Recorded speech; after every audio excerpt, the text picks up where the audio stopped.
Now let's switch gears to the conversation of the day. As I mentioned, we're focusing on youth innovation in the green economy. Now, let me remind you that earlier in the year, the Kenya Climate Innovation Center, KCAC, with the support of the United Nations Development Program, UNDP, launched an innovation challenge to inspire new businesses that will provide young people in Kenya with sustainable incomes while protecting the forest ecosystems. Well, in studio with me are actually a couple of the recipients of this program, and it goes to show that we can actually be able to mitigate the impact of climate action while still creating wealth. Well, I'll start off with Alexander Kituku Kamwinzi, who is the founder of Stawi Seeds Papaya Empire Nursery, also joined by the only lady on the panel, Helen Mudhoni Maina, who is the founder Deep Ocean Timberyard. Thank you for your time. And of course, Edwin Ichangai, who is the founder of Utamaduni Furniture. Asante sana for being part of this conversation. And let's get to know you better, because we're talking about creating wealth while still, you know, protecting our environment. And I'll start off with you, Alexander. Tell us more about your business. How did you start and what is it about? My name is Alexander Kituku, dealing with pawpaw, mainly the seedlings, selling them to farmers. Yeah. And encourage them to plant for food and then for them to make money. So from there, we also have incorporation of some other seedlings like avocado, cashew nuts, pixie tangerines, and grafted mango. Yes. So I started back in 2018, but I came it full-time in May 2019 up to now. So yeah, I'm full-time into agribusiness now. I understand that. So youth and innovation when it comes to the green economy. So why this business and not any other? At least, you know, there is that joy which comes with seeing everything green and seeing families receive food, seeing families have some good livelihood, and then also having impact to the climate change we have currently in the world. Yes. All right. And you started off with the pawpaw seedlings, as you talked about. Why particularly this plant? It's easy to tend, easy to produce, and also it's a short season crop. So that from planting to harvesting, there is just like some small time. So it would be easy for farmers and other people to cultivate this crop. Yeah. How long does it take to, you know, put the seedling to the ground and cultivate and harvest? From transplanting to harvesting is only 8 months for the hybrids. For indigenous varieties, it will take up to 1 year. Yeah, so that's why we are measuring too much into the hybrid varieties. Okay. Yes. And when you started off, this was the only idea. And as you've mentioned, you've now incorporated others. Why this subspecialty? Yeah, sure. This was the main idea. Mainly, it was for food. And then I came to realize that after 4 years, the lifespan will have ended, so you'll have to replant again. So you'll find that it doesn't have much impact on the greening objective of a farmer. So like that's why we incorporated cashew nuts, pixie tangerines, so that we can do the pawpaws in between the other tree fruits. Yeah, so that like you find that they are there permanently in the farm. Okay. Yes. All right. And this started off in Makueni. Yes. All right. Why Makueni? That's where I come from, and then you also have the favorable climate for the pawpaws. You need the warm climate, so that's why I started there and then expanded to other parts of the country. Yes. So which other parts of this country can we think of planting the pawpaws?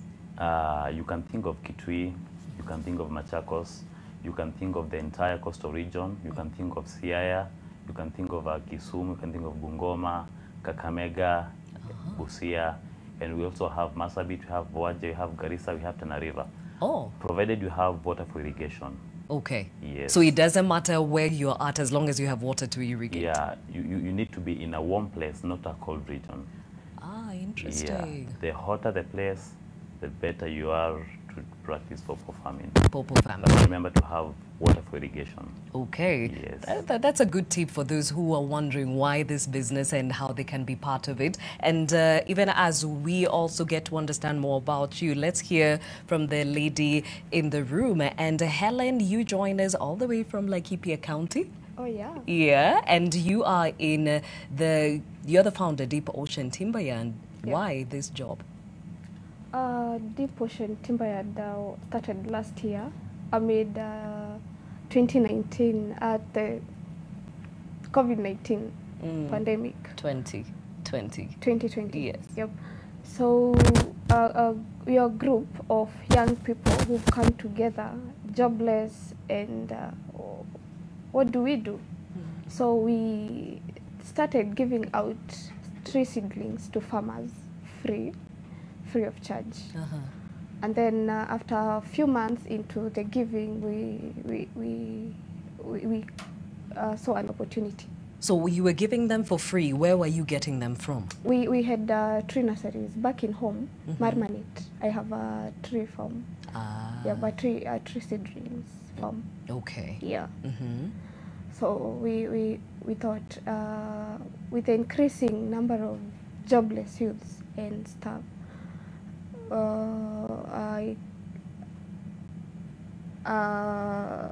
talked to my friends, and we could how we talked on. Rather, we shared the idea of. Continue, my dear. You can speak even in Kiswahili if you're more comfortable with that. So at this point, you were jobless and many of you were searching for work. So how did the idea come to fruition? So we thought of maybe giving the farmers at a price, the tree seedlings at a price. And then after we sell, we get something from it. We did it for 2-3 months, and saw an opportunity. There are so many forests around Marmanet, like Kipia, and that was an opportunity. We could cut down trees. We're planting trees. Our motto is plant 2, cut 1. So we could sell to farmers and then later buy the tree, the logs from the farmers, from the same farmers we sell to, and from that make a living out of it, like add value to the timber, to the logs we selling. And a better way that we thought of was treating logs, trees rather, to give them a longer lifespan, 25-30 years warranty, and that would mean we would not cut down trees more often, because this post goes for 20-25 years. Okay. All right. And how is the market for that? A bit challenging. It was a bit challenging as we started, but in Laikipia you have so many conservancies and ranches, and they are our main customers. So at least they appreciate, they know what it means to get a quality pole, fencing pole, and they come. Okay. They come and buy the poles. So are you predominantly based in Laikipia County, or have you expanded? We have not yet expanded. We only 1 year into the business, but we're looking forward to expanding to other countries. Awesome. Counties. Okay. Thank you. Thank you for giving us light on that, and we'll definitely get to understand your motto, cut 1, plant 2. All right. Okay then. So let's hear from the guy who's based in Nairobi County, Edwin. Utamaduni Furniture. What do you do and why this business? Okay, we are a manufacturing company based in Nairobi. What we do, we make furnitures from sofas, beds, chest drawers, storage basket, and everything that you can think of furniture. So what we do, we make out of papyrus reeds, or what you normally call makuti in Kiswahili. Yes. So we are on Twitter, we are on Facebook, and other social media platforms. And then we are located in Roy and also in Githurai 44. Yes. Okay, so this makuti, we associate it with certain parts of this country. Yes. So how have you been able to ensure that you have the raw products that you need to cater for your business? First of all, what we do, we normally connect with people from different countries, normally in Kisumu. So we connect with them, and then we are able to plan for logistics so that we can source our raw materials from Kisumu to Nairobi, and then from that we start our process of hand weaving those beautiful furnitures from Papyrus Ridge. Okay, so is Kisumu your only source of raw products? And normally Nairobi, before urbanization and what you call development of houses, normally you will find swamps around these estates. So we usually outsource our raw materials from there, but with urbanization and development of these real estates, we are left with one option, to go to countryside. Okay, Yes. to the countryside. So Yes. there's Kisumu. Is Mombasa perhaps a probable Mombasa, market? Yes, but the only difference is the cost of transportation fee from Mombasa to Nairobi is very, very high. So it will affect our margins in the end. Okay, Yes. so the cost of transportation from Mombasa is higher than that from Kisumu? From Kisumu, yes. Interesting. You'd think that the distance is almost the same, perhaps. You would be able to... Okay, I hear you. All right, so tell me, are you working on your own, or how big is your team? We have a team of 5 guys. Normally we have 5 guys who we work on permanent basis, but most of the time what we do, as we get orders from online, even our branches, we are able to contract jobs based on the amount of work we have. Okay. Yes. All right. So I'd like to understand how, as much as you said when you started and why you started, tell me the process of getting into this business, because every business you start off kidogo kidogo before you get to where you are today. Alexander, how was your journey? My journey wasn't that easy because my main interest when I was starting was the fruit production. But since I was doing that business, I went through challenges. I guess I lost my first orchard back in 2017 to flooding. I had done 2,000 plants. So from there, all the time, I would go to the farm, take a photo for my dwarf pawpaw plants, post them in Facebook. So I saw that people were interested. Oh, and where can I get this such kind of variety? So I saw an opportunity to do the seedlings instead of the fruit production. And from there, it was just like building clients, just slowly, and we found ourselves where we are. It wasn't that easy, but we made it. Okay, so Yes. tell me this, when you were doing it purposely just for, you know, the fruits, Yeah. how much do Kenyans take pawpaws? That time, the intake of pawpaws consumption was a bit low. And also the cost of purchase from the farm was a bit low. So you could find that you can't really do it in a big scale. You just try to build your own network of customers.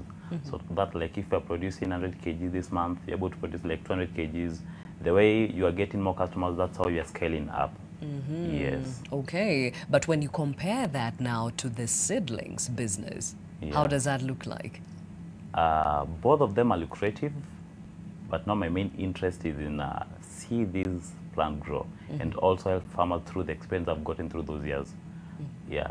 Okay. I can say both of them are just hand in hand. All right. Yes. So you started off in Makueni and now spread your tentacles to Machakos and Nairobi County. How does that work?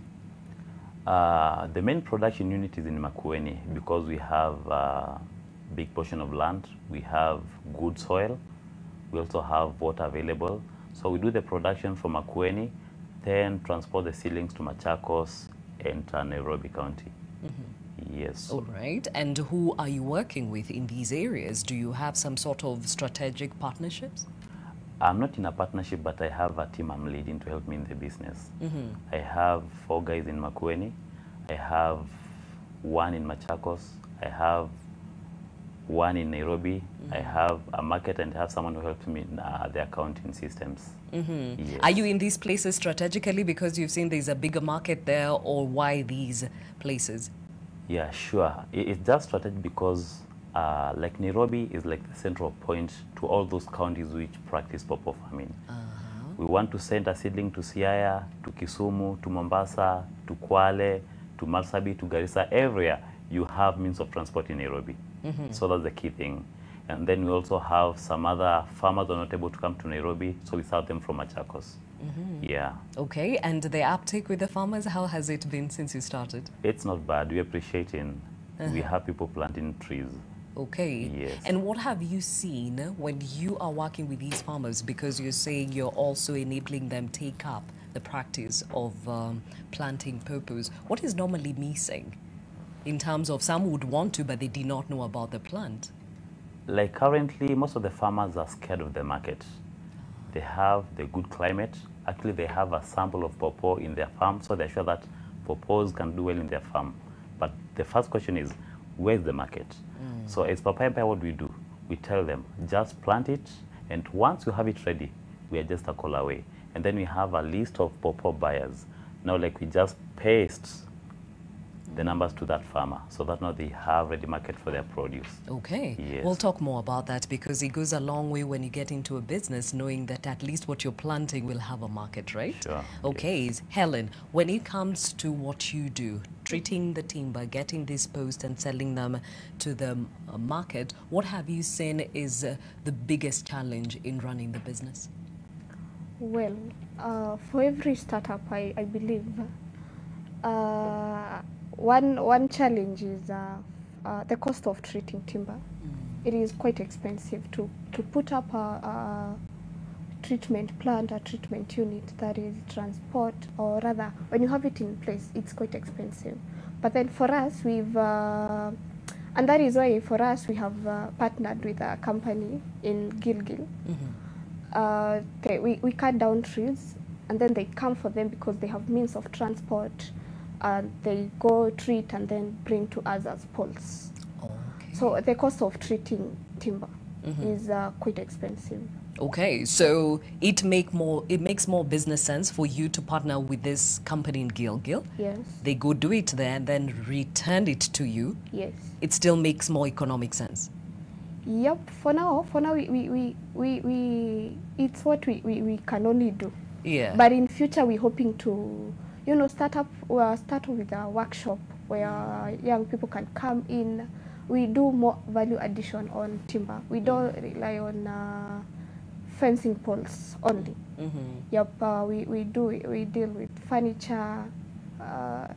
All those. Okay. Is it possible, if you had the means and the infrastructure, to treat this timber in Laikipia?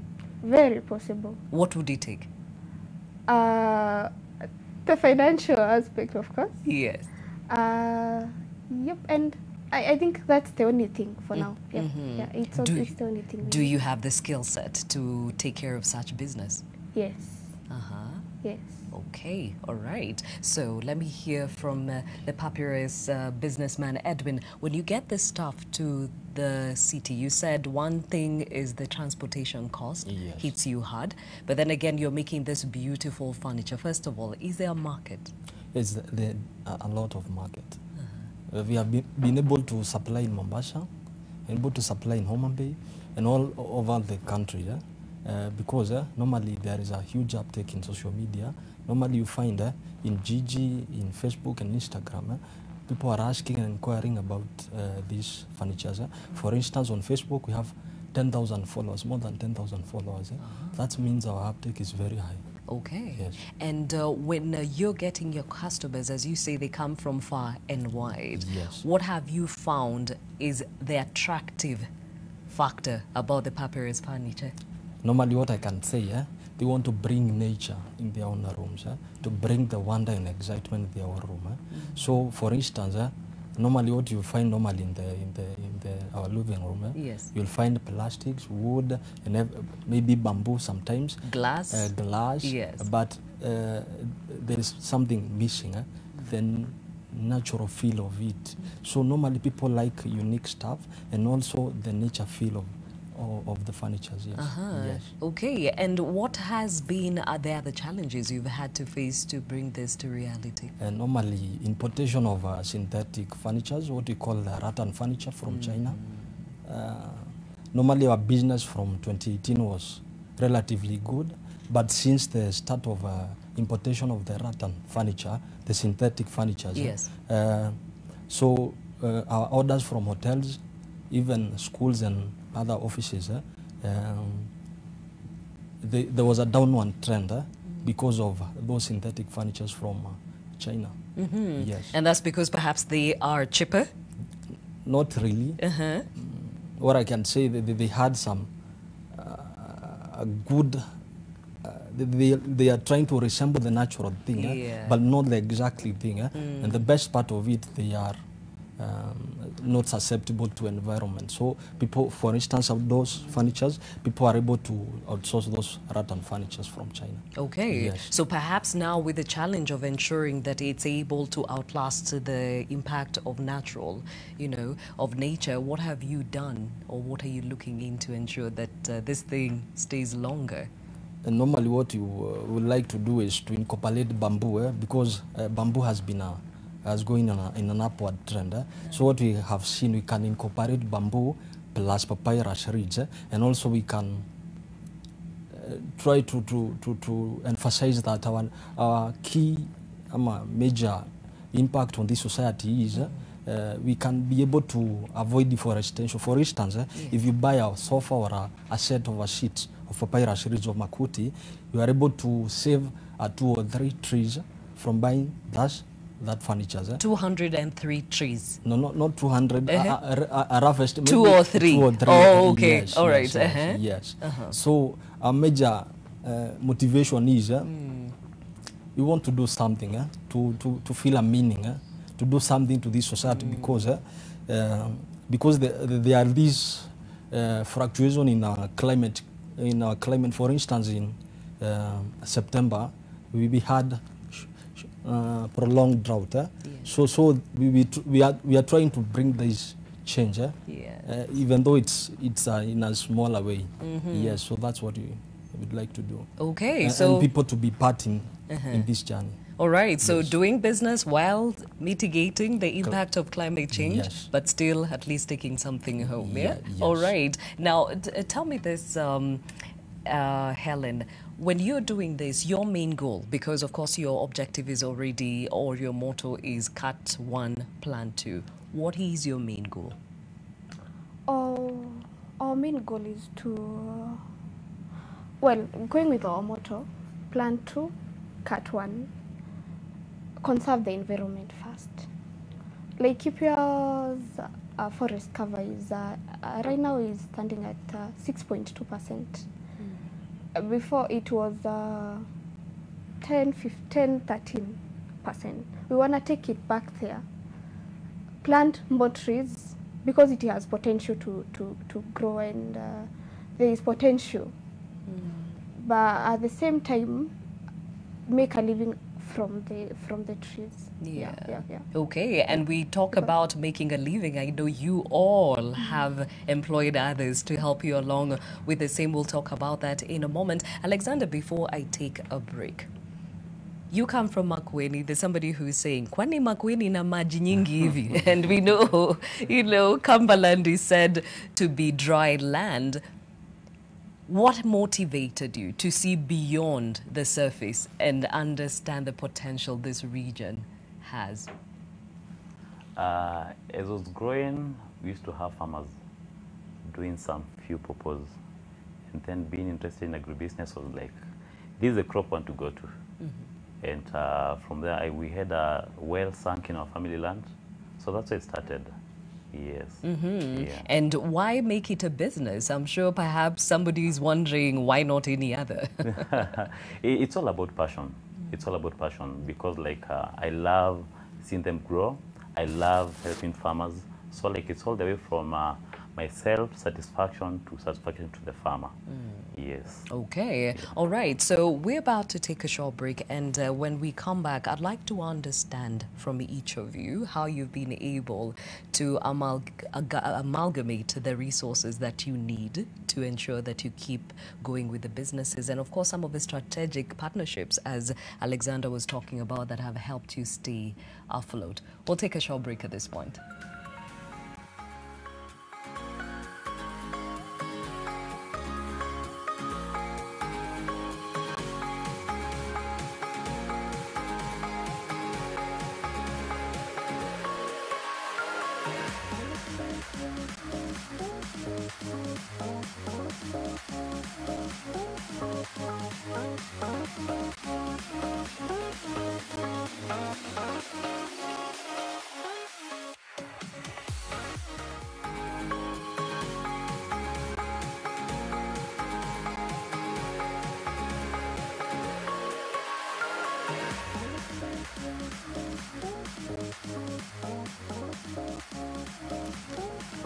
Thank you for staying with Your World. My name is Gladys Gachanja. The conversation is youth innovation in the green economy. And we have in studio Helen Muthoni Minor, Deep Ocean Timber. She's one of the co-founders. We also have Edwin Ichangai, who is from the Utamaduni Furniture. And of course, Alexander Kituku Kamunze, who is the founder of Stawi Seeds, Papaya Empire Nursery. And a lot of information coming out of this conversation as we understand how the youth can actually plow into ensuring they are part and parcel of mitigating the impact of climate change, but also making or creating wealth through the same. Now, we'll get back to that conversation in a moment. For now, rescuers involved in the search operation at the Abimbo Gold Mine in Siaya County have rekindled fresh hope of finding the missing worker after they reported that they are less than 10 feet away from the trapped miner. But they could not confirm if 35-year-old Tom Okwach was still alive 14 days on. Oko Kusa reports. A cousin of the missing miner. If all goes well, then Tom Okwach could be found within the next 24 hours. Wakifika tu kwa maji, ambapo vile naona hiyo maji wanaweza fika leo ama kesho, hapo ndio watatoa kijana. Yanaweza kuwa juu ya maji ama chini. Sasa tujui penye yako, lakini sasa wako karibu. The rescuers were forced to construct wooden boxes to help prevent the crumbling soil from covering them as they advanced towards the location where Tom is suspected to be trapped. Ile kitu nasema ni kazi inaendelea. Inaendelea 24 hours. Jana usiku walifanya, leo asubuhi wanaendelea na kazi. Tom's parents Martin Shikuku and his mother Joyce Ochola have however been warned against going near the shaft for fear that any of their actions or statements may derail the mission. Hapana nataka mimi wafike huko kwa kimira yetu. Sasa hawa nasikia kama nafikaga huko mimi ndio nasuia huyu mtoto. Shikuku says that as things stand, he is prepared to accept any outcome. Saa ingine mimi nasikiria yeye, saa ingine mimi naona kama iko hai, nione kama amesha kufa, lakini roho yangu mimi najua nimesha kufa. Maneno ya Mungu sijui. Ouko Kusa, NTV. Now, Paul Morage Njoki, the man suspected of killing his wife and 4 children in Gishugu, Kirinyaga, Asap County, has been remanded in Kerugoya GK prison for another 40 days. Njoki, who was brought before Kerugoya High Court Judge Justice Richard Mwongo, where the court prosecutor Vincent Mamba requested that he be remanded until January 24th of 2022. And now, according to the prosecution, the suspect has already undergone a mental evaluation and has been found fit to stand trial. He will be detained at Kerugoya GK prison until January the 24th, when he will enter a plea. Meanwhile, the bodies of the victims remain at the Kerugoya Level 5 hospital mortuary pending interment as a result of a land dispute case filed by one of the victims' family members.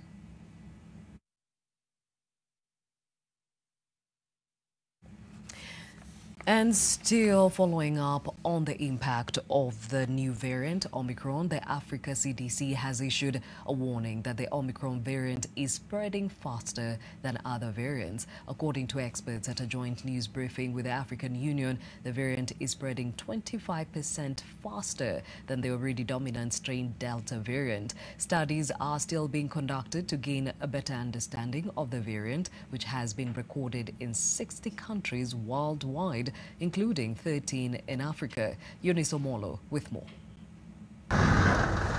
Kenya, like many other countries, prepares for the festive season this month, and countries reporting spikes in the number of COVID-19 positive cases. The Africa Center for Disease Control and Prevention, CDC, has issued a red alert urging countries to be more vigilant in preventing the spread of the new variant of concern, Omicron.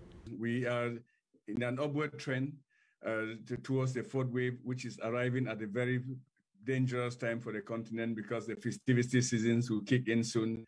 So as we go out and enjoy very much deserved end of year festivities, let's make sure we do that safe.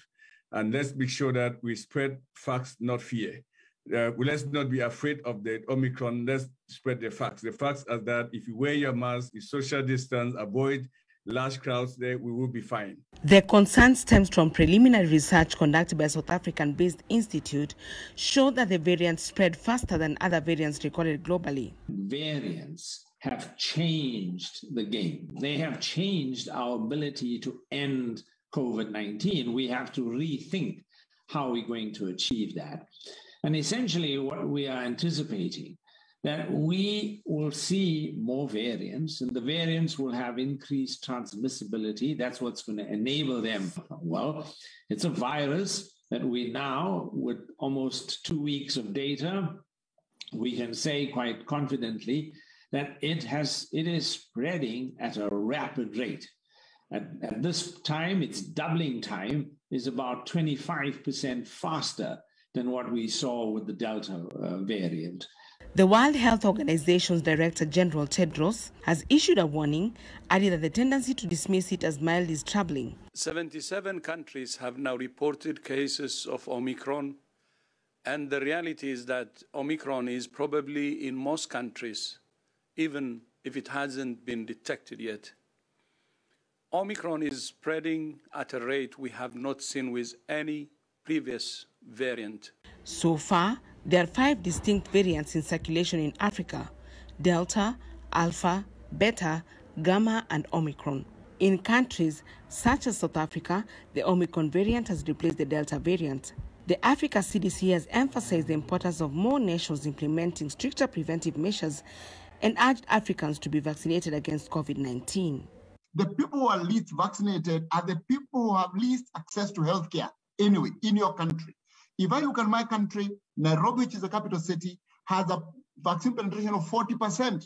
But what is Kenya's average? 9%. So if you look at the 9%, you have to go deep and find that the counties that have the lowest skill delivery, the lowest access to DPT or measles vaccines, the lowest access to other health services, have 2% uptick of vaccines. So far, Africa has received close to 500 million vaccines. However, debate is still looming on the need for booster shots owing to the low vaccine uptake in most of the countries. According to World Health Organization Africa New Assessment, an 83% surge in new COVID-19 cases during the past week in Africa, driven by the Delta and Omicron variants, is causing fewer deaths than previous surges. But more waves could be building as updated forecasts warn that the continent may not reach 70% vaccine coverage until 2024. Eunice Omolo, NTV, Nairobi. Let's switch from health matters for a moment to environmental matters. Remember the conversation this morning, youth innovation in the green economy. Still with me in studio, Alexander Kituku Kamwenzi, founder, Stawi Seeds Papaya Empire Nursery, Edwin Ichangai, who is the Utamaduni Furniture founder, and of course he has other co-founders, and Helen Muthoni Maina from Deep Ocean Timber Yard that is actually based in Laikipia County. Thank you guys for being part of this conversation. And remember, we are talking about how the youth can actually lend a hand to combating the impact of climate change, but also ensuring that we address the issue of unemployment. And speaking of which, Alexander, unemployment is a huge issue when it comes to the youth. How many people have you been able to employ so far? 7. 7 people. Yeah, we have 7, yeah. When you started off, you started on your own? Oh, just alone. Okay. Yes. And how was that, and how long did it take for you to upskill? It was a bit tough, but it took like 2 years because we started the Makueni back in 2019, and then the Nairobi and the Machakos. So as I was trying to expand that time, I was trying to increase the guests helping me in the work. So from there, you find that the production is a bit high, so like you need more people. Yeah. Okay, so when you were starting off and upscaling, what are these things that come or make the business run on a daily that needs hands to help? It's all about the labor itself, because we're involved about much physical stuff to be done, like mixing the soil so well, putting it in the poly tubes. We have the irrigation itself, we have weeding, we also have deliveries. So that calls to a point of you need some hands to be helping, and also we have the marketing bit of it because we are based into social media marketing, so you need someone to help in handling the sites we are marketing in. Yes. Okay, now you are based in Makueni County. The rest are based now in the subsidiary collection points? Not really. I'm based in Nairobi, Okay. where we have like much business, and then I travel and check on the Machakos and Makueni branches. I see. Yes. Okay, so started off on your own. Now you've upscaled to 7 employees, To you 7, said? yeah. 7 employees. Yeah. When you think about the fact that you're not only creating or making some money for yourself, but also creating employment and helping out in conserving the environment, what does that mean to you? I'm a happy one because we believe in that you have people praying for you. Because if this is where these guys getting their daily bread, they'll have to pray for you. And to assure that you're going to aim higher.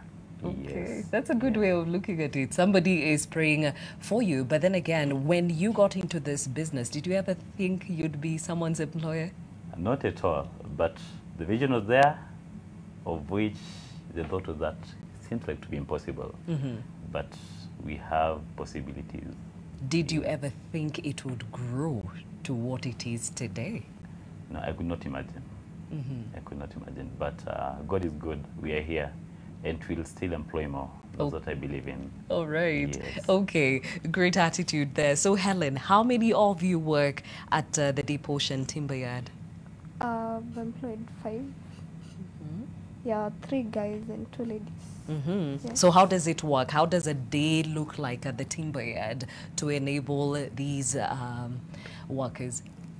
So we have 2 guys who help in offloading and unloading when we receive poles from the treatment plant, and then we have, of course, to have security. So there's this guy who is there at night, yeah, to make sure that we come in the morning and there are poles to sell. Okay. And 2 ladies at the nurseries, at the tree nurseries. Yeah, they help in packaging, in the packing of the polythene bags that we collect from around Laikipia. They source, or they know where to source for trees, seedlings, and watering, yeah, all that, and taking care of the nurseries, basically. Yep. Do you still plant the trees in your farm? Yes. Yeah, we have to plant. We have to be an example. I mean, we have to preach water and do water. Yep. I hear you. Yeah. Okay, so when it comes to catering, are these first of all employees full time or some are part time? The 5 are full time. Yeah, but we have more semi-permanent, rather unskilled, who come depending on customer demands. Yeah. Yep. Okay, tell me this. How do you ensure that Laikipia County know you exist? How do you do your marketing? Social media, Facebook, that is, WhatsApp. We have a WhatsApp group, and Laikipia is an upcoming county. Like the county headquarters are coming in, and that is so promising. So with there's so many people coming in, we are able to, when we spot a person, rather Laikipian, moving to Laikipia, we make sure we approach them, tell them on the importance of planting trees, because there are people who come in, they necessarily don't wanna live there. They just buy land and go back to Nairobi, go back to wherever place they come in. So we make sure we talk to them and tell them, if you could plant trees around your farm or your plot, the 50 by 100 plots we normally have. By the time you're coming back to settle, or coming back, I mean, wherever time you come back, the trees will be, if not mature, at least they'll be wind breakers, yeah, and all that. And that is now conserving the environment, making sure that we get to 10% tree cover in Laikipia. In Laikipia County. Yeah. Okay, so if you have to ensure both visitors and residents actually buy into this objective, are you working with the county government? Not yet. Uh-huh. Not yet. We've so we're working as a team. The 5 employees are still my partners. Yeah. Yep. So when we're doing sensitization and actualization of our goal, of our aim and our dreams, plan 2, cut 1. Yeah. We just go. Like we talk to a school, Yeah. we go to the specific school, we sensitize in the young farmers club and all those environment clubs. Yes. Give them some tree seedlings. Uh-huh. They plant, and then we on our way. But we're looking forward to working with. There's so many organizations in Laikipia County.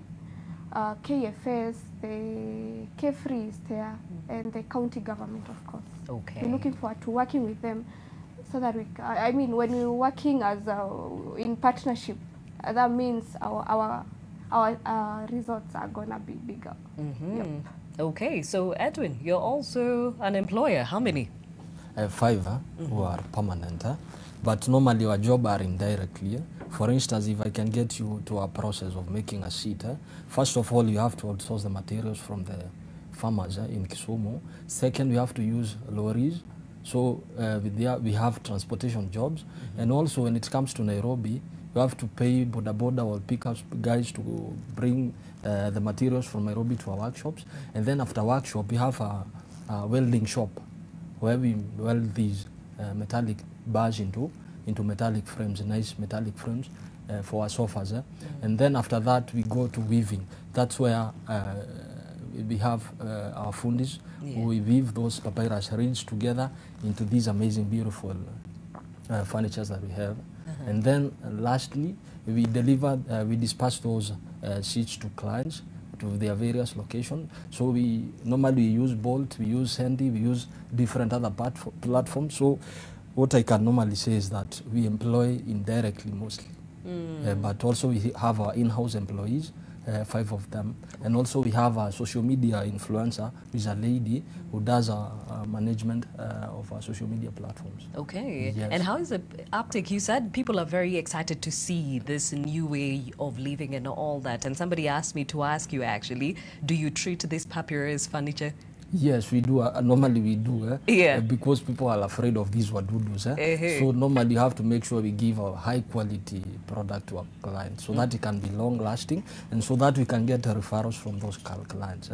Because if I make you happy, for instance, you are able to refer your friend and your family to us. Yes. Okay, but definitely doing business and employing, that means you've got to keep the money coming for it to make sense. Yes. How do you ensure you stay financially afloat? For instance, what we do, when it comes to orders, we have to request a deposit, which is normally a challenge in online because of trust issues. And normally what we normally take advantage of bank overdrafts, for instance, because access to capital is very difficult in Kenya, for instance, because you need the land, you need guarantors and everything. So what we do from the money we get from our profits, we reimburse some, we retain some profits, and then we do some projects with them. Okay. Yes. All right. And how difficult has it been doing this whole balance act with the finances? The challenge was, for instance, because every business translates to sales. For instance, when COVID came, uptake of our products was so low. So that was a major issue. But thank God, because in every challenge there comes another opportunity. So we are able to find so many people home who are online. So we are able to push our products on online, and that gave an edge to our business. Clearly, being the glass being half full in this case. Yes. All right. And Helen, how are you affected, if at all, by the pandemic?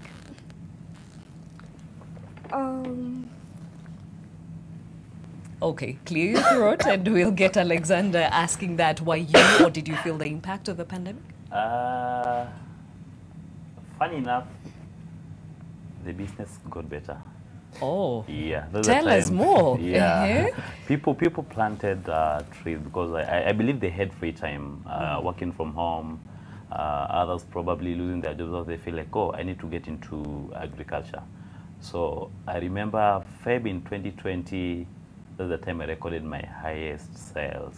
And from there, it had been scaling up and up and up. So it was just like something coming up in disguise. Okay, so clearly at this point, Popo is gold. Popo is gold. Okay, so tell me about these other crops that you've also inculcated, especially the grafting, yeah? Tangerines, has avocado, apple, mango. How is the uptake of these ones? The uptake is not very, very high. We have the highest being the pixie tangerines. We have has avocado following, then the grafted mangoes. So we're trying to sensitize people to plant more of those fruit trees. Yeah. Yeah. Okay, and in this case, we're talking about the different fruits, and you're also lending to the food security of this country. Yeah. How has that translated to sustenance of your business? I believe in that from the time I was into like fighting the food insecurity, we've been able to sell the seedlings. But now the challenge is, how do we make sure that these fruits come back to the community? And that's why it comes into things with cooling system of the fruit, so that because of the perishability, you find that we are facing a challenge of like keeping these fruits for long. Because like for the pawpaws, they'll stay less time compared to the other fruits. So that's why we're just heading to make sure that whatever we produce, whatever farmers produce, comes back to the community again. Yeah. And how do you do this kind of follow-up? Because your customers are from far and wide. We have record-keeping systems so that we make sure that this date of this month of this year, this farmer from a certain location, this number has bought a certain number of seedlings. So we tell them throughout the production period, keep us posted. So just through WhatsApp, we're able to get in touch to our farmers, and also we do field visits. Like a farmer has bought 10 seedlings and then they're facing challenges of probably pests and diseases. We're able to visit their farms. Yeah, so we keep track of every farmer by record, any sale we have. Yeah. Okay, so I had asked Edwin about the financial bit of it. Right now, money is coming in, definitely. But when you were starting off, starting that business, perhaps it wasn't as easy as for most or maybe a few of us. So how did you maneuver? It's all about discipline. We came up with a system of analyzing cost of production of each seedling. So for example, you are producing a pawpaw seedling at 50, and then you've sold 20 of them, right? So you're sure that if you've sold 20, 1,000 shillings belongs to the business. So you'll take it back there. Yeah. I love the fact that you use the word discipline, because at times we think it takes somebody else to help us stay afloat, but we need to have the right attitude towards making it work. So Helen, finances, how do you maneuver these? Well, it has been quite a challenge. We are in our very first financial year, and with the COVID-19 coming in and all that, it poses quite a challenge. So what we're doing right now is tree nurseries. We're concentrating there because as much as we have this dream of giving out tree seedlings to farmers to plant, we need many seedlings. And the sales of fencing poles has been slow. So we take that as an advantage and concentrate on the tree nurseries until things are better, and then we can have more farmers or more ranches coming to buy poles from us. Okay, so right now the biggest source of income is the tree seedlings. Tree seedlings, yes. Okay, and do you have your markets perhaps coming beyond Laikipia, considering that trees are needed everywhere? Oh yeah. Yep, with our partnership to the Gilgil treatment plant, we partner on so many things. Like it's a bigger company, it's a mother company compared to us, and we sometimes liaise with them and talk them into giving and sensitizing the need to plant trees as much as we need products from the same trees. Yeah. Okay, and speaking about the strategic partnerships, how do you go about that, Edwin? And normally strategic partnership that we have normally are for social media platforms. For instance, on Gigi, you have to boost your ad so that you can reach to many people, because we rely on those sales, we rely on those orders. So we have to strategically partner with the different platforms, social media platforms. When it comes to financing, we are not yet strategic partnered with any bank or any sponsors, but we are looking because we are open to ideas and we want to scale our business. For instance, we have been able to, we have been able to import in UK, and also when you go to Amazon, you see these wonderful products, the same products that we make. So there is so many opportunities. We have also African free trade that is coming up. So there is so much opportunities, but the only problem is you have to inject capital so that you can scale up your business. So I need strategic partners, for sure. Every business needs strategy to push these ideas and new innovation ahead. Yes. Okay, and now that we said that you are also recipients of the Green Economy Youth Activation Program, GREAP, how has this come to inject at least some life into your business? Alexander? Come up against. You are part of the GREAP program sure. by UNDP. How has this come to inject some life into the business? I guess more networking, because I believe in that. From the point of that, we start the incubation. You meet more people, you get exposed to different environments, and I see there that's where you meet maybe probably a popo buyer, maybe probably someone who can supply with good seeds. If you want to dry your fruits, you're able to meet someone who's doing solar dryers. How about you, Helen? Networking, especially, I would say. Yeah, it has, I think, to add on whatever you have said, we have had these sessions where we meet and people are sharing ideas, the youth are sharing ideas among the recipients of the GREAP initiative. So we've been able to, like, right now, I sold, last week, I sold 500 seedlings. Oh, look at that. Yep, to a friend who we met at a GREAP conference. Yep, and they had, someone wanted some seedlings, and they, you do cypress, yeah? I did some 500 seedlings. On networking, it has opened up. And then, and of course, we cannot even forget to mention about this NTV interview. Yeah, it is gonna upscale our business, we're very sure. And we're looking forward to having more. Okay. Yep. All right. Now, at this point, I'm a curious, also potential customer. How much does a seedling go for? Or does it depend on the type of tree? It depends at the stage. But mostly, we do them at 10 shillings one. One at 10 shillings. Okay. One 10 shillings. Yeah. 1 10 shillings. Yeah. Okay. So you work with what exactly? Just trees or also fruit trees? Right now, we're only doing tree seedlings. Tree seedlings. Yeah, that is eucalyptus, cypress, and pine. And pine. Yeah. Okay, and you said the price range depends on how big are the what do we say? Because it's not production stage. So how old the tree seedling is. That's right. Okay, I think that would be ideal. Okay, fine. That's interesting also. So meaning 500, that's good money to give you capital to now put others. Yeah. All right. And for you, how has it come in handy, the GREAP opportunity? Okay, I can also reinforce what my friends have said. Yes. So the GREAP project has been amazing. First of all, networking. We met amazing people with amazing ideas. So what I can say, I was challenged because of what people are doing.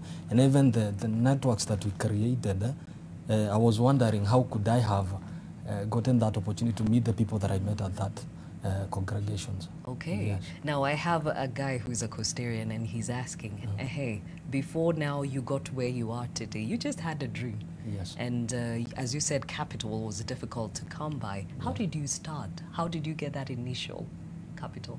It was very challenging, but first of all, when you start a business, you have to prove concept first.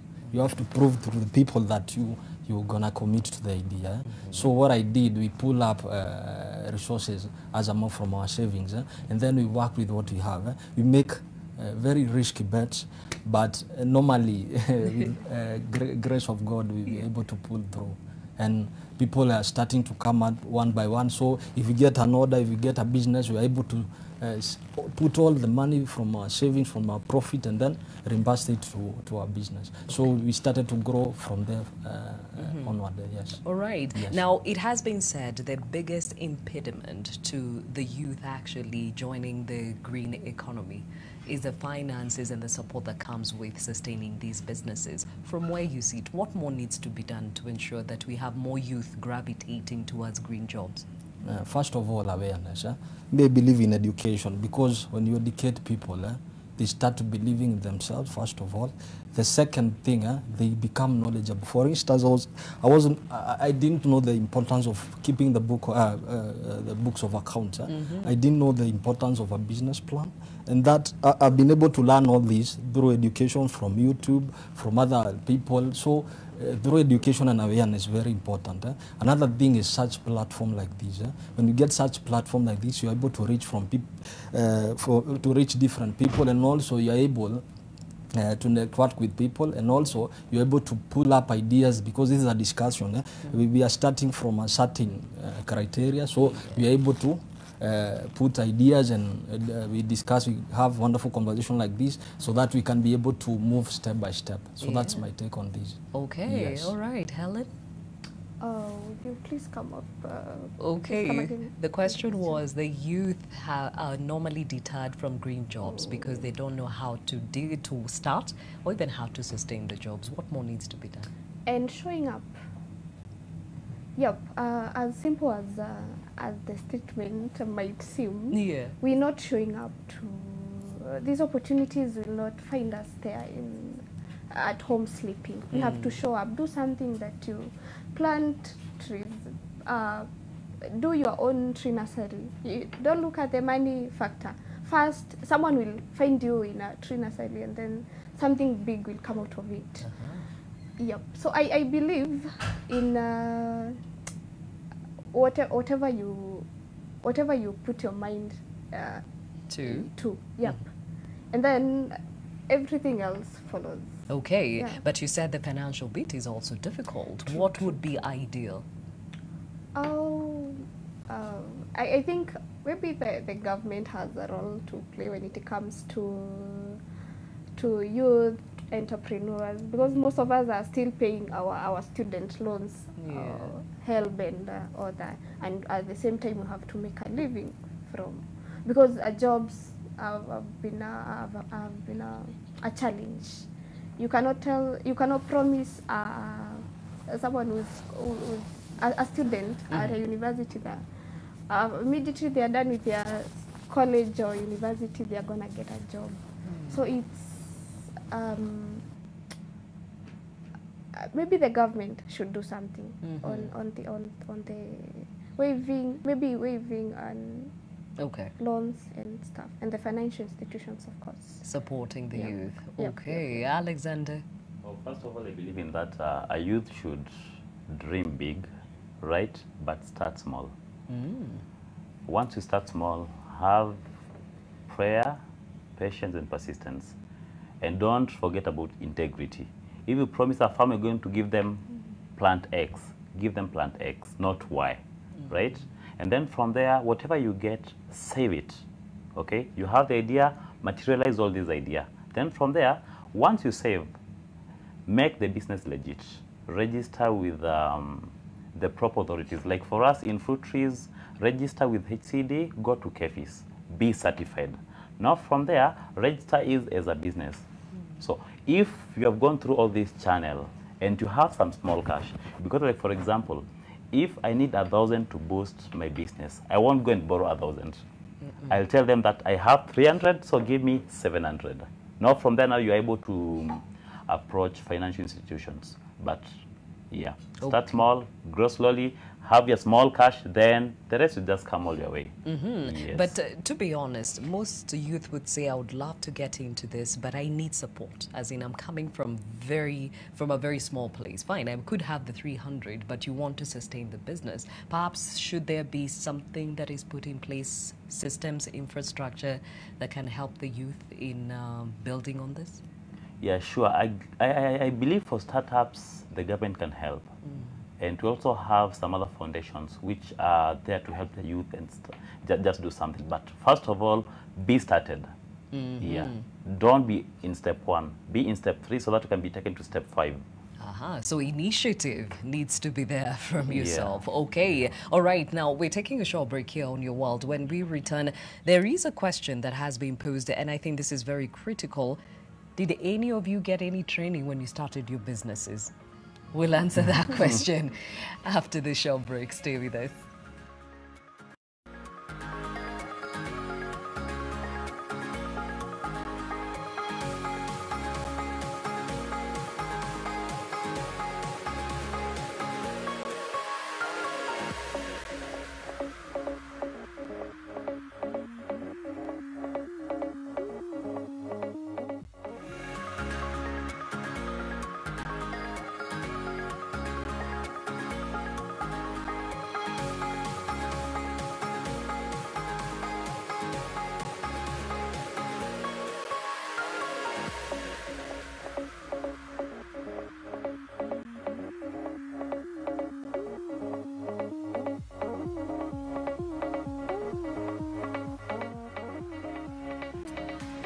It is Your World. My name is Gladys Gachanja, still discussing youth innovation in the green economy, still with Alexander Kituku Kamwenzi, who is the founder of Stawi Seeds, Papaya Empire Nursery, Edwin Gichangai, who is the co-founder of Tamaduni Furniture, and of course we are also joined by Helen Modoni Miner, who is from Deep Ocean Timberland in Laikipia County. Now, before we get back to that conversation, let's look at the other world. And Congolese Rumba is officially part of the intangible cultural heritage of humanity. UNESCO has announced that the Congolese Rumba, a file jointly presented by the Democratic Republic of Congo and its smaller neighbor, the Republic of Congo, has been admitted to its list. It joins Cuban rumba, Jamaica's reggae music, Finland's sauna culture, the hawker food of Singapore, and other cherished human innovations. Here's a report by the AFP. Musicians are swaying to the sensual rhythm of Congolese rumba. This is the cradle of the famous music, which returned after a loop around the world.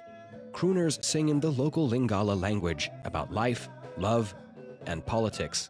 The Independence Cha-Cha has, for example, become the unofficial anthem of African independence movements. The Independence Cha-Cha, this iconic song about our country's independence, is one of the triumphs in the history of our music. It's a source of pride for us and for our country.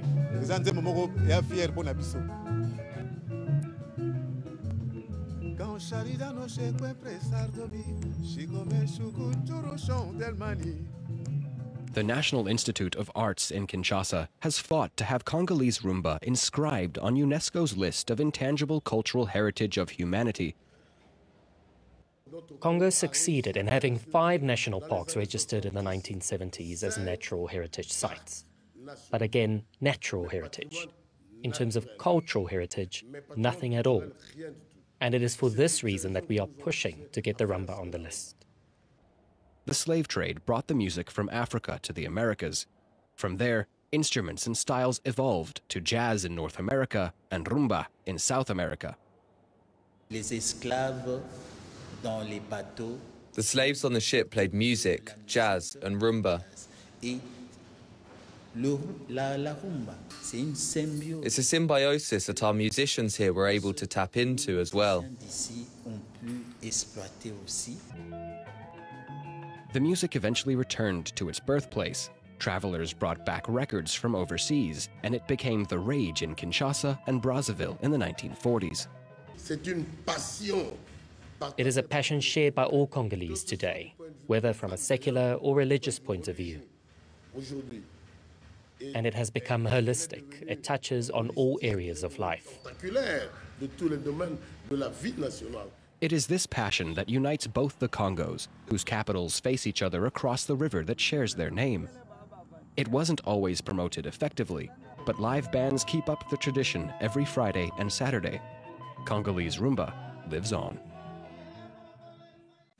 You got to love the music. Now, the European Medicines Agency says the Johnson & Johnson's COVID vaccine can be used as a booster shot 2 months after the first dose was administered or after receiving other mRNA shots. Now, to the EMA's Human Medicines Committee, the booster dose may be considered 2 months after the first dose in people aged 18 years and above. This is the third vaccine after Pfizer, BioNTech and Moderna that the Amsterdam-based agency has approved for a booster for adults. Some governments are urging citizens to get booster shots as COVID cases are on the rise again globally, including in several European countries battling fresh waves. They have said that the booster shots appear to protect people against the highly mutated Omicron variant detected in South Africa last month, which initial research suggests that it may be more contagious.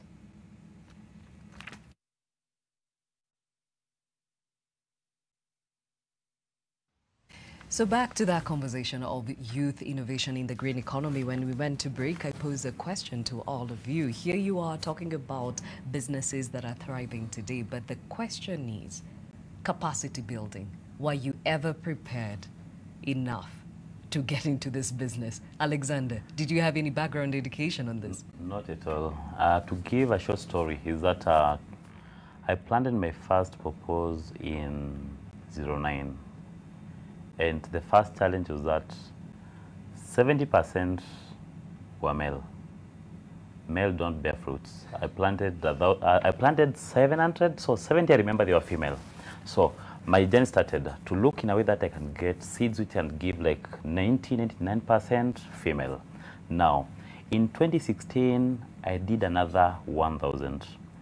I did a lot of manure in the halls. I didn't have water for irrigation. I lost the entire crop. In 2017, I did 2 acres, which had 2,000 plants. I lost them to floods. Now, that was the part of the fruit farming. Coming to the nursery, there is a time we used the wrong soil. Not just any soil which could be in the nursery. So, I lost like 50,000 seedlings of purpose. Oh, so, it's all about every period, just time by time, you get to know what to do. Okay. Yeah, so no capacity building, just learning through experience. Oh, wow, but that is such an expensive way of learning. Perhaps if somebody had given you the information about the business you're getting in, you'd have been saved a lot of these losses, and perhaps it would have accelerated your success today? Sure, true. And with that, that's why we're trying to work on first water supply so that we can build a capacity building place in Makueni so that we can receive the youth. Come, know how to do from A to Z, from a seed to a seedling to a plant, a fruit, and then to the market. Yes. So at least it gives life to other people. Yeah, sure. Excellent. Okay, how about you, Helen?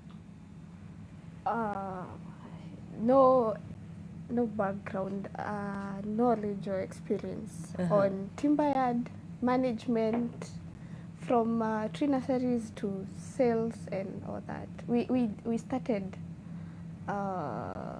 just by giving tree seedlings. And our aim was, let us do something for the community as we're still looking for jobs. Okay. Yep, and that is what we did. We did tree nurseries, started giving farmers, and then they were, some of them even rejected because they were like, how legit are your tree seedlings? I mean, what do you gain from this? Okay, what I can say, all that has been a learning process, experience. It has been, wow, the challenges makes you appreciate now what you have now, or the hardships you've gone through, the rejections you've gone through. And that is why in our future plans, we're looking forward to having a workshop where it won't be just a carpentry and joinery workshop. We can have youth empowerment trainings rather, where we can, of course, by the time we get into our workshop, we with the help of KCIC and UNDP, we will have more knowledge on business management, business model, marketing, all that incorporates how a business is run. Yeah. So we can be able to train youth before they do their startups. What do you need to know? What are the challenges you should be expecting? Or expectations do you go with when you're starting up an enterprise? Yep. So certainly we can just say we didn't have any experience and no skills at all. Just a passion. Yep. Okay. Yeah. All right. And definitely, if there was an opportunity for you to learn before you started, do you think you would have been better placed? Yeah. We would be maybe double of what we are right now. Yeah, because throughout the learning process, it takes time, and it slows down your sales and your how business runs. Okay. Yeah. All right. How about you, Edwin? First of all, what I can say, what I learned in a hard way is that theory and practice are very different things. Yeah. And normally, as an entrepreneur, what you do, you learn the hard truth of business, the painful way. So normally, I didn't know about keeping records. I didn't know a business plan. I didn't know the marketing plan. I didn't know you have to be transparent and accountable. I didn't know you have to say and mean what you say. And there are so many things you have to learn, and I was not even prepared for that. So you have to be immune to failure. You have to be immune to failure. Okay. If you want to succeed in business. Yes. But tell me this, as much as you did not know all these other things, you had a passion to bring a different feel to how we do furniture today. Yeah. Did you have at least knowledge about creating this furniture? No, actually what I did, it's my creativity that helped me to grow and liaising with other people, my friends, who I normally put to heart. So I had a vision normally. Normally what entrepreneurs have, it's just a dream, just a vision. That's what keeps you going. So to put plan into action, you have to learn by the process, because if you read textbooks, if you watch YouTube videos, practice is very different from theory. You grow with time. That's what I can say. A question here to you, Edwin. How do you protect your business from rogue consumers? You've done everything in as far as taking care of the order, and then you have to deliver, and perhaps this person doesn't pay up or live up to their side of the bargain. You have to embrace that, first of all. You have to accept that that's the worst side of the business. You have to accept that but the majority, from the statistics that I have done, most people, they are very nice people out there. Almost 90%. They pay, they don't have any issues, but you find a small percent. But don't let that deter you. You have to pull through. As I have said, you have to be immune to failure. If you let small things deter you, you'll not go ahead. All right. So do you normally ask at least for a good amount of deposit to buffer that kind of... Normally what I do is 50% down payment and 50% upon delivery and approval, for instance, because you have to approve. I wanted this, and normally people complain. Yes. Normally people complain, I wanted this, I saw this, but what you have brought to me is totally different. So you have to, the customer has to approve first and be satisfied so that he can pay the rest of the amount. Okay. Yes. All right. Alexander, do you do this also, empower other youth to at least not make the same mistakes you made? Yeah, sure. For now, we're expecting a youth who has been released from the NYS. We'll be receiving him in January. So anyone who wants to learn, we don't charge. It's an open field for everyone. In my presence, in presence of the other staff, people go there to learn. Okay. Yeah, so where does this exactly happen again? Please repeat that. In the nurseries. In the nurseries. We have two platforms. We have guys who can learn over WhatsApp or the social media. We just take them through. For example, like once people buy seeds from us, we just tell them, do this and this and this. So someone will approach you. I want to start this. So where do I start? So you tell them certified seeds, proper soil, clean water, and then you're good to go. And then from there, someone will ask you, can I visit your Nairobi, Machakos, or Makuenas? You tell them, kindly go on. And then others will tell you, I want to visit when you are there. So you create time, you go with them, and then you answer their questions. Yes. And how has that helped in the uptake of this business? You see, one of it, like for example, we have someone who is interested in starting the nursery. Once they come to us and then we take them through, they have the confidence to buy the seed from us, right? If someone visits our farm and then they see, we have this kind of pawpaw plant growing here, they'll buy the seedlings and they'll refer us to other farmers. If they don't buy, they'll send the message that we have someone doing legit business to do with pawpaws in this area. Yes. Okay, somebody is saying that Alexander is speaking of pawpaws so well. Makes you want to have one. So yeah, clearly very passionate about what you do. But even as we bring this conversation to a close, I think it is important that we reiterate that this conversation is based on creating wealth, but also being part and parcel of the climate action that is needed to mitigate the impact of climate change. Now, for the youth out there who are saying hakuna kazi, but they're still shy taking up green jobs, what would you like to encourage them? Let me start with Edwin. First of all I can say, all big businesses start from small places. So you don't have to look for different ideas or different partnership with people initially. So what you have to start with what you have, for instance. If you have idea, you have to have courage and also commitment and persistence to pull it through. So what I can say, what is required mostly is personal commitment. Yes, that's what I can say. So you don't require so many people to start something. And also we have social media. We have a huge uptake in our country of digital economy. So you can do anything right away and then breach all these bureaucratic steps that people normally go through in many years.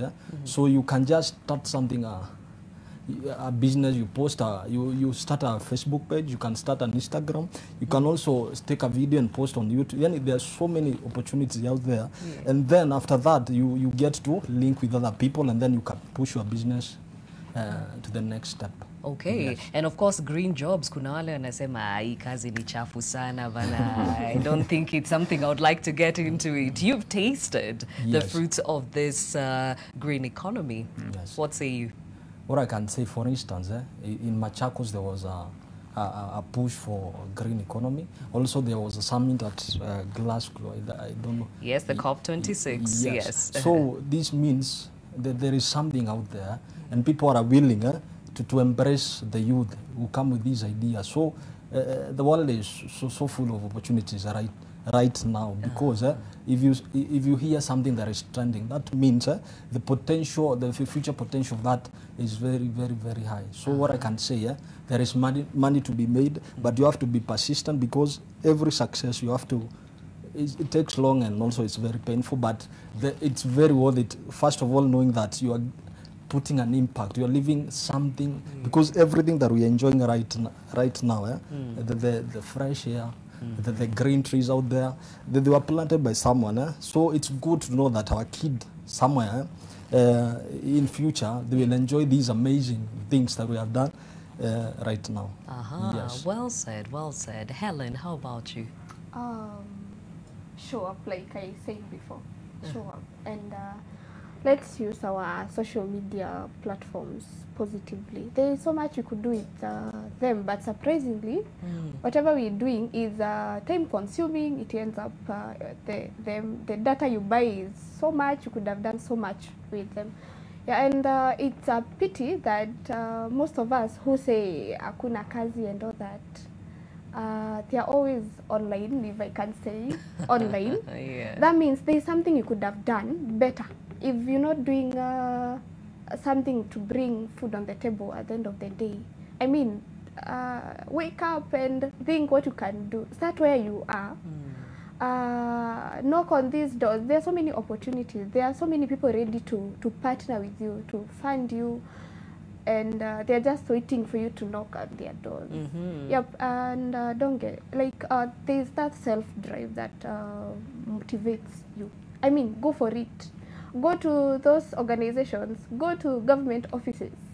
Let them reject you, but I'm sure in 10, at least one will give you something. If not, you'll get some hope. Not all 10 will reject you. True. Yep. All right, show up is what Helen is saying. How about you, Alexander? Okay, for the youth, one, don't be choosy. Drop that fear. Put that idea into action. Don't procrastinate. Do it right now. But be sure, starting is not a ticket to winning, right? So if you fail, don't give up. Press on, okay? And that dirty work you feel that is very dirty will make you clean and it will make others clean. Right? Itakuosha. Yeah, so it will make you clean. Yes. You'll shine and then will encourage others. And then don't ask where you're going to sell your produce. The world has just been brought together into a very small gadget, the internet. The clients are there. Start it. Have a page. Even if you don't have like cash to boost your page, share to groups in Facebook, in Instagram, in WhatsApp. Every person who calls you demanding your services, save their number, remind them again and again. Even if they didn't buy in the initial time, in future they'll buy, or else they refer you to some other people. Yes, so I'll tell them, don't give up, just do it, have it started. Okay, I love that kind of attitude, and it is so important when it actually comes from those that know this reality firsthand. So we really appreciate you for joining us. And as I've said, there are people who are watching. There's Sylvanus Mutinda who says, good job, Alex has been a partner and I can attest to this journey. So kudos to each and every one of you, even as we encourage the youth into this green economy. So Helen Muthoni Maina, Deep Ocean Timberland, Edwin Changai, Utamaduni Furniture, and of course Alexander Kituku Mkamwanzi, founder Stawi Seeds, Papaya Empire Nursery. Asanteni sana. All right. Now tomorrow we answer a pertinent question. Why on earth are you here?